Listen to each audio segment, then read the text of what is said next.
CRPF Assam रायफल्समध्ये आता अग्निवीरांना 10% आरक्षण मिळणार आहे।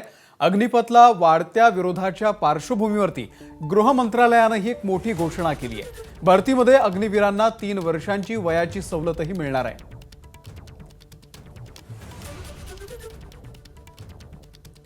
आणि याच अग्निपथ योजनेला देशभरामध्ये विरोध होतोय।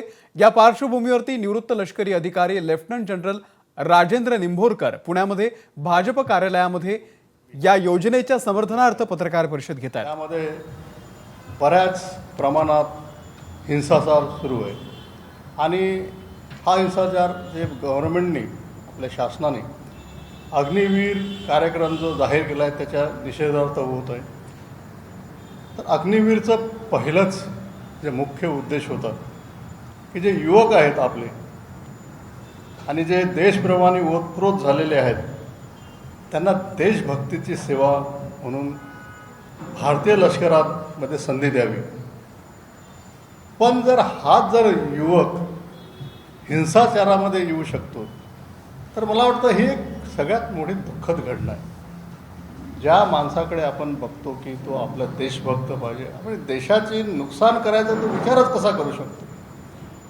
तर ही गोष्ट माझ्या मनात ठेवून मी पुढचं अग्निवीर कार्यक्रमाबद्दल तुम्हाला सांगत आहे। तर अग्निवीर कार्यक्रम का केला, शासनाने का केला, म्हणजे आतापर्यंत सगळं जसं सुरळीत चालू आहे तसंच का नको, मग एक्सपेरिमेंट का करायला पाहिजे आणि देशाची सुरक्षा या सुरक्षेवर खिळवाल करायला पाहिजे का। तर मग मी असं सांगू इच्छितो, माझं असं म्हणणं आहे की कोणतीही जर गोष्ट बदलायची असली तर त्याला नेहमी विरोध होतो, कारण तर इंग्लिशमध्ये त्याला रेजिस्टन्स टू चेंज म्हणतात। तर हा स्वाभाविक आहे, केव्हाही कोणतीही गोष्ट करा तुम्ही त्याला 2 बाजू असतात, चांगली वाईट।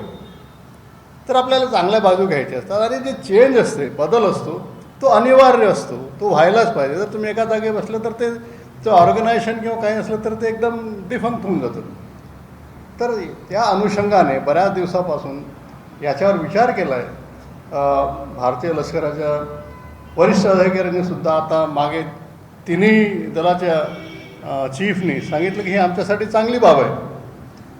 तर हे असं एकाच रात्री घडलेलं नाही आहे, बऱ्याच दिवस त्याला 2-3 वर्ष त्याच्यावर विचार विनिमय करून मग निर्णय घेण्यात आलेला आहे। मग जर हा आपण निर्णय घेतला तर यामध्ये वाईट काय आहे, तर सगळ्यात पहिले सांगतो मी, अग्निवीर म्हणजे जे 17.5 ते 21पर्यंत जे वर्षाचे युवक आहेत तर त्यांना 4 वर्षे लष्करामध्ये नोकरीची संधी देते आणि त्यांना जेव्हा ते बाहेर जातात तेव्हा 11.5 लाख मिळतात आणि तोपर्यंत त्यांना खाना पिना कपडा सगळं मेडिकल हे सगळं फ्री असतं। तर त्यांचा जो खर्च काहीच नाही तसं पाहिलं तर, म्हणजे जेव्हा तो एक अग्निवीर 4 वर्ष करून जातो तर जवळपास त्याला 28 ते 30 लाख रुपये मिळायला पाहिजे। मग हा 17.5 पासून ते 21पर्यंत हा एका प्रकारचा त्याला जॉबच म्हणायला पाहिजे। आणि हा वर्षातून 2 वेळा हे झाली तर वर्षातून 1 लाख लोकांना, 1 लाख अशा नौजवान युवकांना संधी मिळते। आणि ही अगर मल्टिप्लाय केली आपण विसरायचं कितीतरी लोकांनाही संधी मिळत जाईल। दुसरी गोष्ट म्हणजे हे जे अग्निवीर बाहेर निघतात ते डिसिप्लिन सोल्जर म्हणून बाहेर निघतात, त्याच्यामुळे त्यांना बाहेर कुठेही गेलं, CAPFमध्ये गेले, पोलीसमध्ये, ते वेगळे ट्रेनिंग करावं लागत नाही, लगेच ते तयार असतात जायला। तर ही एक मोठी गोष्ट आहे। आणि तिसरी गोष्ट म्हणजे भारतीय लष्कराच्या किंवा आपण देशाच्या म्हणतो की ज्या चांगल्या गोष्टी आहेत देशासाठी त्या शिकून तो बाहेर पडतो। तर याचे असे फायदे आहेत। लष्करासाठी याचे काय फायदे, जसं मी इन्फंट्री बटालियनचा CO होतो, मला काय असं जेव्हा मी हाय अल्टिट्यूड म्हणजे उंच जागेवर गेलो, दुर्गम ठिकाणी गेलो तर तिथे मला माझी पूर्ण नफरी असते, पूर्ण जे जवान असतात 800चे 800 तंदुरुस्त व्हायला पाहिजे, यायला पाहिजे।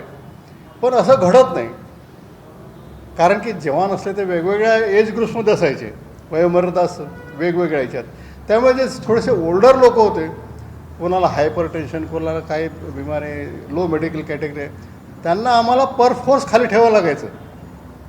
तर मग त्यांची जागा कोण भरणार, लाईन ऑफ कंट्रोल किंवा चायनीज बॉर्डर इकडे सगळ्यांना जायलाच पाहिजे, मग त्याची जागा जे दुसऱ्या बटालियनमध्ये येणार, त्यामुळे जे ॲक्च्युअली जेवण त्यांच्यावर बरंच प्रेशर पडतं। तर आता जर हे सैनिक झाले हे सगळे तंदुरुस्त हट्टेकट्टे असणार, तर त्यामुळे अशी जी गोष्ट आम्ही करतो ते बघायला मिळणार. तर हा एक खूप मोठा फायदा म्हणजे युथफुल नेचर. जेव्हा जे आर्मीमध्ये फिजिकली मानसिकदृष्ट्या तंदुरुस्त लोक आहेत ते पाहिजेत, ते या ज्या अग्निवीर जो प्रयोजन केलं आहे, जो प्रयोग केला आहे त्यामुळे मिळेल.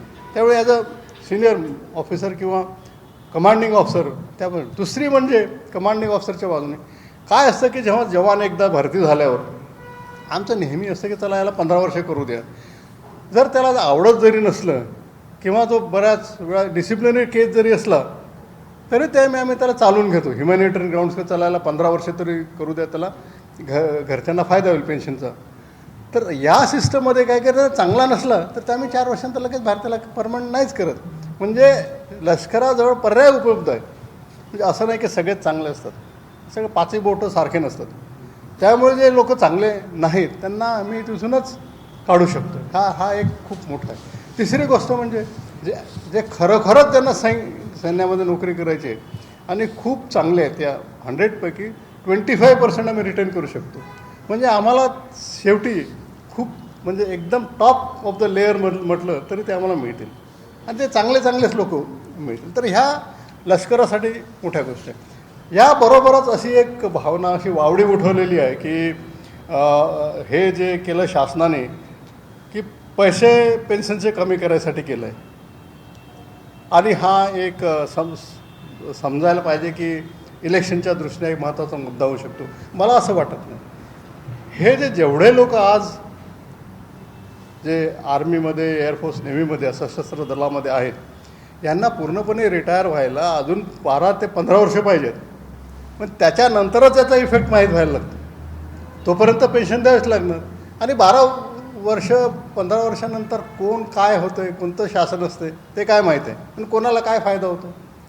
तर हा निर्णय जरी पेन्शन जरी कमी करत असला तर हा मला वाटतं की राजकीयदृष्ट्या प्रेरित नाही आहे. जे काय असेल ते फक्त आपल्या देशासाठी चांगलं होईल या असंच मला वाटतं. हे जे आकडेवारी बघून जशी मी तुम्हाला सांगितलेली आहे तरी सगळ्यात मोठा यामध्ये जो महत्त्वाचा मुद्दा आहे आणि सगळ्यात मोठं नुकसान आहे अग्निवीरांचं की जे लोक बाहेर येतात पैसे जरी म्हटलं तरी आणि मग ते बाहेर जाऊन त्यांना काही करायला मिळत नाही तर त्याचं काय.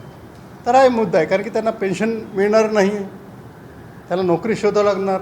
जरी त्याला आपण स्किल केलं सगळं केलं तरी असं नाही की भारतात बाहेर आलेली नोकरी मिळते. तर हा जो मोठा मुद्दा आहे आणि याला काउंटर करायसाठी माझा असा सांगणं आहे किंवा सजेशन आहे. जसं आता मला वाटतं काल सांगितलं पाहिजे गव्हर्नमेंटने की आम्ही 10% जागा राखीव ठेवू आपल्या CAPFमध्ये, सेंट्रल आर्म पोलीस फोर्सेसमध्ये.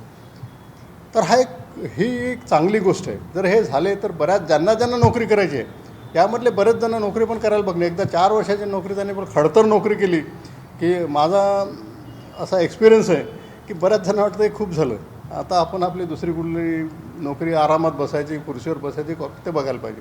पण तरी जरी करायची असली तर 10% जागा भरपूर होतात. याच्याऐवजी डिफेन्स सिव्हिलियन्स असतात, म्हणजे डिफेन्स फोर्समध्ये सिव्हिलियन्स असतात, CSDमध्ये आहेत किंवा आमच्या आर्म फोर्सेस हेडक्वार्टरमध्ये, अशा ठिकाणी त्यांना आपण ठेवू शकतो. स्टेटचे वेगवेगळ्या स्टेटचे जे पोलीस फोर्सेस आहेत त्यामध्ये आपण त्यांच्यासाठी परमनंट रिझर्वेशन ठेवू शकतो. तर ह्या सगळं रिझर्वेशन ठेवलं आणि नुसतं आश्वासन देऊन किंवा म्हटलं की आम्ही तुम्हाला प्राथमिकता देऊन हे करून चालणार नाही. याच्यासाठी हे जर करायचं असलं तर एक रूल काढावं लागेल, गव्हर्नमेंट रेग्युलेशन काढावं लागेल. जसं आपण म्हणतो की एवढ्या जागा OBCसाठी आहेत, एवढ्या जागा, तसंच 10% 15% जे आहेत ह्या जागा अग्निवीरासाठी राखीव आहेत. हे एक लेजिस्लेशन व्हायला पाहिजे. म्हणजे 90% जे प्रॉब्लेम अग्निवीरांचं सॉल्व्ह होईल. म्हणजे यामध्ये भारतीय सैन्याचा फायदा, गव्हर्नमेंटचा फायदा, अग्निवीरांचा फायदा, जे लोक यांना घेतात त्यांचा सगळ्यांचा फायदाच फायदा. तर हे या सगळ्या गोष्टी सांगून मी माझे जे स्पष्टीकरण आहे आणि जे आजकाल देशात चाललं आहे ते कसं न व्हायला पाहिजे त्याबद्दल मी सांगण्याचा एक प्रयत्न केला आहे.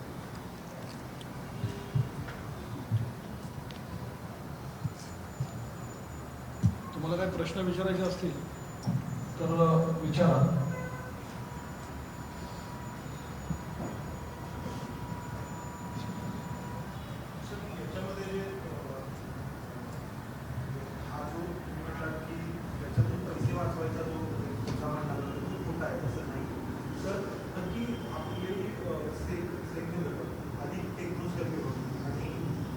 ती आधुनिक होईल यासाठी काय नक्की योजना आहे जी याला अनुरूप आहे किंवा याला कॉम्प्लिमेंटरी आहे? आधी सांगितलं की यामध्ये फायदा जसा आहे आम्हाला मॅनपॉवर म्हणजे ह्युमन रिसोर्सचा फायदा आहे. 15 वर्षानंतर आपल्या देशाला जवानांची पेन्शन कमी याच्यात द्यावं लागेल, तो एक फायदा आहे. तो जे पैसे जे मिळतात डिफेन्सला ते आपल्याला हथियार शस्त्र वगैरे इकडच्या या सगळ्या मॉडर्नायझेशनसाठी आपण असं वापरू शकतो. तर हा जो आहे हा कर अशा गोष्टी भारतातच झालेल्या नाही आहे. म्हणजे आपण दुसऱ्यांशी आपल्याला कम्पेअर करू शकत नाही, पण असेच प्रयोग इस्रायलमध्ये पण आहे, US मध्ये पण झालेले आहेत. 1991-92मध्ये आर्मी आफ्टर नेक्स्ट म्हणून त्याने ड्रास्टिक कट केला, रशियामध्ये कट केलेले आहे. सगळे सांगतात युक्रेन रशियामध्ये वॉर झालं ते सगळे सैनिक खराब आहे. आणि या पत्रकार परिषदेवरती आपली नजर असेलच एक छोटासा ब्रेक. पाहत रहा ABP माझा. शरद पोंक्षेंनी परतवून लावलेलं दुसरं वादळ. कर्करोग हा लास्ट स्टेजचा माहीत नाही याचं काय होणार आहे. डॉक्टर म्हणतात की कदाचित 50% चान्सेस आहेत. आणि शरद तांदळेंना गवसलेला रावण. लंडनला जाताना पहिल्यांदा ज्यावेळेस मी विमानात बसलो त्यावेळेस माझ्या मनात डोक्यात आलं की अरे विमान आहे की शासनाने एकदम योग्य निर्णय घेतला आहे माझ्या मते. म्हणजे बऱ्याचशा त्याला व्ह्यूज असू शकतात. मला माहीत आहे की बऱ्याचशा इव्हन आमच्या आर्म फोर्सेसमध्ये बरेच लोक आहे की म्हणतात हे असं नको व्हायला पाहिजे. पण प्रत्येक गोष्टीचं उत्तर मी लॉजिकली देऊ शकतो की काय. तर शेवटी मला असं सांगायचं वाटतं जो निर्णय घेतला विचारपूर्वक करून घेतलेला आहे आणि मी त्याला या निर्णयाबद्दल शासनाला धन्यवादच देऊ शकतो. दुसरी गोष्ट म्हणजे एवढंच करून थांबायला नको. कारण की आपण जसं समजू देशप्रेम सांगतो, डिसिप्लिन असायला पाहिजे, कर्तव्य दक्षता असायला पाहिजे. हे नुसतं जवानामध्येच येऊन गरजेचं नाही आहे. तर माझा असा एक सजेशन आहे म्हणजे शासनाला हीच बाब लक्षात ठेवून जेवढे आज आपण IAS IPS IFSमध्ये भरती करतो त्या सगळ्या अधिकाऱ्यांनी 3 वर्ष जायला पाहिजे. म्हणजे त्यांनाही देशप्रेमाची भावना कळेल आणि हे कंपल्सरी करायला पाहिजे. त्यांच्या हे येईल प्रामाणिकपणा सगळ्याकडे मध्येच असतो किंवा त्यांना देशभक्ती, सगळ्यांवर राहायची क्षमता, फिजिकल फिटनेस, मेंटल फिटनेस, आपल्या देशाला काय करायचं आहे, कशा गोष्टीची गरज आहे आणि आपण काय काय त्याग करायला पाहिजे, या सगळ्या भावना त्यांच्यामध्ये निर्माण होतील आणि हे करणं खूप जास्त गरजेचं आहे.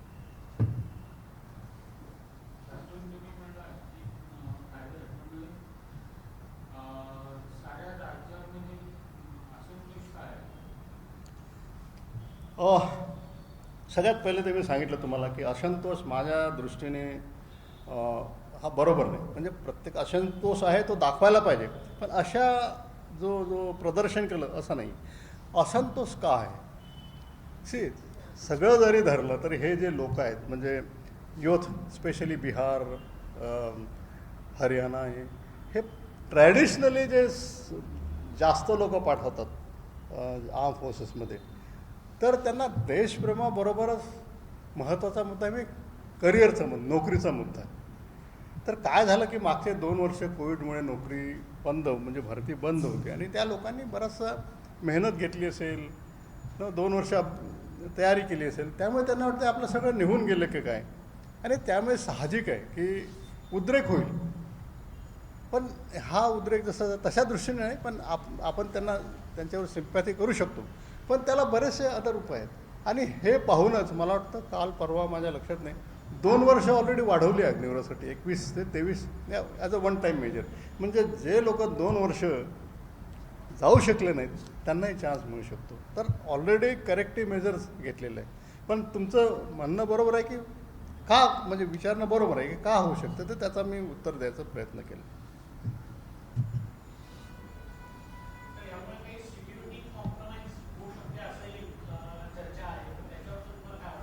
कशाबद्दल म्हणते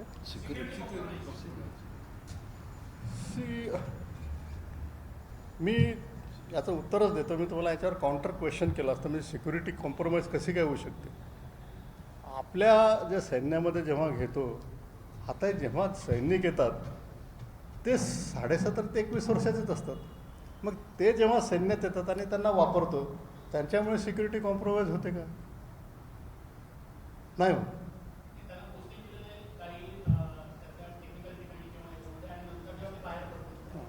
ठीक आहे.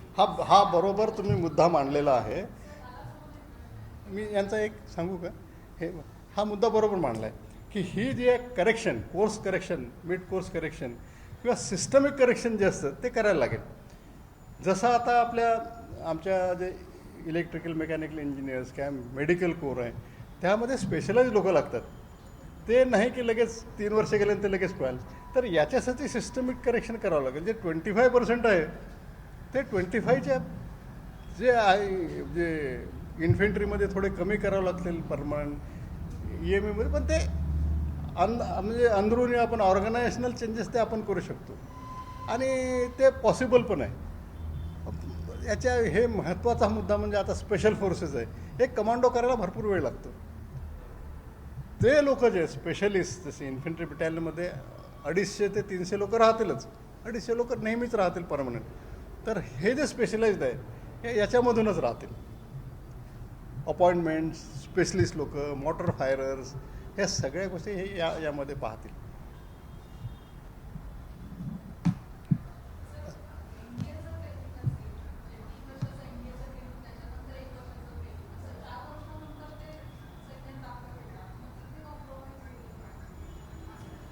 ते 4 वर्षानंतर एनडीएमध्ये नाहीये, मग ते आणि बाकीचे ट्रेनिंग, मग त्याच्यामध्ये काय कॉम्प्रोमाइज होते का असं त्यांचं नाही, बिलकुल ठीक आहे. एनडीएमध्ये आपण घेतो 15 वर्षाचा मुलगा असतो, तो 3 वर्षाहून 18 होतो, त्याच्यानंतर 1 वर्ष 19 आणि त्याच्यानंतर तो जॉईन होतो. तर ही जी ट्रेनिंगची पद्धत आहे ठीक आहे, 4 वर्ष होते, पण त्यामध्ये आपण 4ही वर्ष नुसतं मिलिटरी रिलेटेड सब्जेक्ट्स आपण ट्रेनिंग घेत नाही आहे. त्यामध्ये जसं मी इंडियामधून गेलो होतो तर मी 3 वर्षानं BSc केलं इंडियामध्ये. जवाहरलाल नेहरू युनिव्हर्सिटीतून डिग्री मिळालेली आहे आणि त्याच्याबरोबरच फिजिकल फिटनेस, PT, ड्रिल आणि त्याच्यानंतर 6 महिने आम्ही आर्मीचं ट्रेनिंग घेतो आणि जवळपास तसंच IMAमध्ये 1 वर्ष असतं, पण तशाच टाईपचं असतं. म्हणजे असं आहे की 6 महिन्याचं ट्रेनिंग केल्यामुळे तुम्हाला काही जास्त थोडा फरक करेल, पण ते युनिटमध्ये जाऊन आपण त्याला ऑफसेट करू शकतो. एक तुम्हाला उदाहरण देतो. आज एक मुलगी जाते OTSमध्ये ऑफिसर व्हायला. ती 6 महिन्याचंच ट्रेनिंग घेते, ट्रेनिंगहून ऑफिसर येते. मग तिला आपण म्हणू का ती वेल ट्रेन नाही आहे. उद्या तोच शॉर्ट सर्व्हिस कमिशन ऑफिसर येतो, 6 ते 9 महिन्याचं ट्रेनिंग घेतो. आल्याबरोबर लगेच आपण त्याला ऑपरेशनवर पाठवतो. मग तेव्हा आपण म्हणत नाही ना की हा वेल ट्रेन नाही आहे, यांनी फक्त 9 महिन्याचं ट्रेनिंग केलेलं आहे, 4-6 वर्षाचं नाही केलं आहे. हे सगळे ॲडजस्ट होतात. म्हणजे आपल्या अशा इथॉज आहेत, ट्रेनिंग इथॉज आहे, आपली काम करायची पद्धत आहे सशस्त्र दलांची, आणि जे नेतृत्व आहे, नेतृत्वावर खूप जास्त यामध्ये त्यांना विचार करायची गरज आहे. त्यांनी नेतृत्व खंबीर असणं गरजेचं आहे. त्यांनी पुढे जाऊन लिडरशिप क्वालिटी दाखवायची गरज आहे, जे ऑलरेडी आपल्यात आहे. आणि त्या नेतृत्वामुळेच आपण ह्या काही ज्या प्रॉब्लेम्स असल्या ते सॉल्व्ह करू शकतो. तुम्हाला एक एक्झाम्पल देतो. तुम्ही कारगिल वॉर 1990मध्ये मॅक्सिमम कॅज्युअल्टीज ऑफिसरच्या झाल्या. ते ट्रेनिंग करून आल्यानंतर त्या गेल्या, त्या नवीनच पोरं आले होते. त्यांना आर्मीचं काय माहीत, नुसतंच ट्रेनिंग IMA NDचं ट्रेनिंग इज डिफरंट काइंड. म्हणजे एकदम लढून मारोचं ट्रेनिंग नसतं ते. तिथे गेल्यावर कितीतरी कॅज्युअल्टीज झाल्या आणि त्यांनी दाखवून दिलं की आपण किती चांगल्या प्रकारे काम करू शकतो. तर माझ्या मते असे हे आजकालचे जवान आहेत, टेक्निकल सॅव्ही लोक अग्निवीर राहतील, सगळं त्यांना माहिती असतं, वेल इन्फॉर्म्ड आहेत. तर मला नाही वाटत त्यामध्ये आपली काहीतरी कमतरता राहील. आणि त्यामुळेच म्हणू शकतो की जसं तुम्ही विचारलं आहे, तर हा प्रश्नाचं आपण आरामात आपल्या परीने त्याचं निवारण करू शकतो.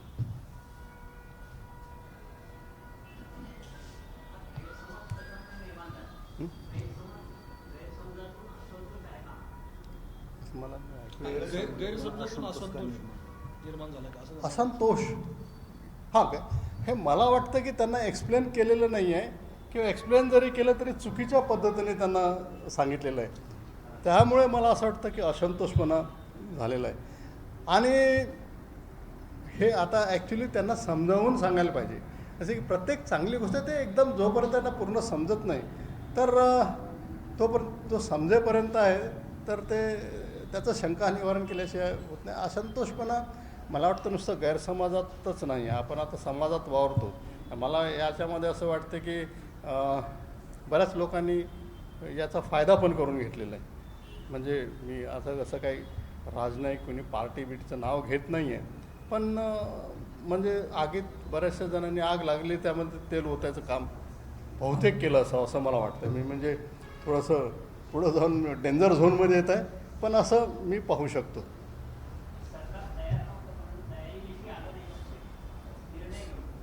हे मी जसं सांगितलं की जवळपास 2 ते 3 वर्ष याचं चर्चा होती, विश्लेषण होती, सिटिंग झाल्या. असं नाही की ओव्हरनाईट आज बटन दाबलं आणि उद्या चालू, असं नाही आहे. याच्यावर बरेच विचार केले आणि जसं मी सांगितलं याचे निगेटिव्ह पॉईंट्स पण आहेत, जसं मी सांगितलं, आणि ते निगेटिव्ह पॉईंट कसे पॉझिटिव्ह करायचे ते पण सांगितलं आहे मी.